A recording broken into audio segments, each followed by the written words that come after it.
मई महीने में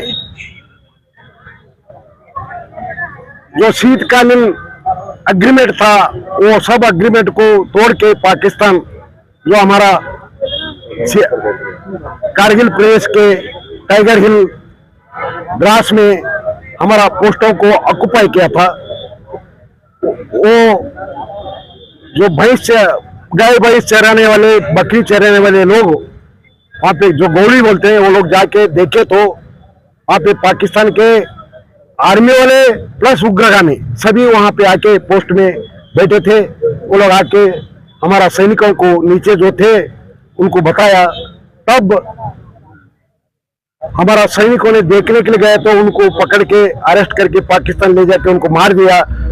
उसके परिणाम सरकार को, केंद्र सरकार को, सेना को पता लग गया तो ऑपरेशन विजय घोषित हुआ, मतलब युद्ध घोषित हुआ।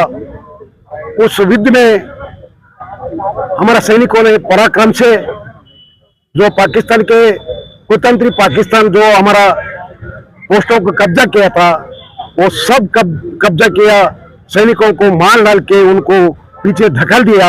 हमारा पूरा जो एलओसी का 200 किलोमीटर एरिया वो लोग कब्जा किए थे, उनको सबको हमारा एरिया से एलओसी के बाहर उनको खदेड़ के हमारा एरिया को वापस हमारा कब्जे में ले लिया। इसलिए ये जो आज के दिन युद्ध हुआ वो आज से 26 साल पहले 26 जुलाई को हम विजय फतवा हासिल किए थे। उसी कारण हम हर वर्ष जुलाई 26 तारीख को ये कारगिल विजय दिवस मनाते हैं। उस टाइम जो प्रधानमंत्री था अटल बिहारी वाजपेयी था, उसका नेतृत्व में भारत जो है पाकिस्तान के ऊपर विजय फतवा हासिल किया। आज तक जितना भी पाकिस्तान के साथ जो वार हुआ, हर एक वार में भारत जीतता आया। तभी भी पाकिस्तान को कि अकल नहीं आ रहा है, उनको जितना भी कड़े शब्दों में निंदा किया जाए वो कम है। वो हमेशा कुतंत्री करते रहता है। वो सामने सामने वार करने का उनका पास धैर्य नहीं है, हिम्मत नहीं है। वो हमेशा पीछे से छुरा घोंपने का काम करता है। फिर भी हिंदुस्तान उसमें वो पाकिस्तान से बहुत तगड़ा सेना है हमारा।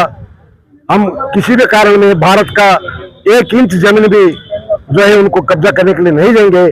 आज ही नहीं, आगे भी हमेशा भारत के सेना जो है देश के रक्षा के लिए, सीमा का रक्षा के लिए कृत संकल्प है। आज जो है हम गुलबर्गा में भी ये जो है कारगिल विजय दिवस मना रहे हैं। हमारे माजी सैनिक लोग बहुत खुशी से, वीर नारियां और सैनिकों के कुटुंब के लोग बहुत जोश के साथ, और विद एनसीसी के लोग भी आए हैं, सब जोश से साथ इसमें शामिल हुए हैं। सबको आज धन्यवाद देते हुए मैं अपना वाणी खत्म करता हूँ। जय हिंद, जय कर्नाटक।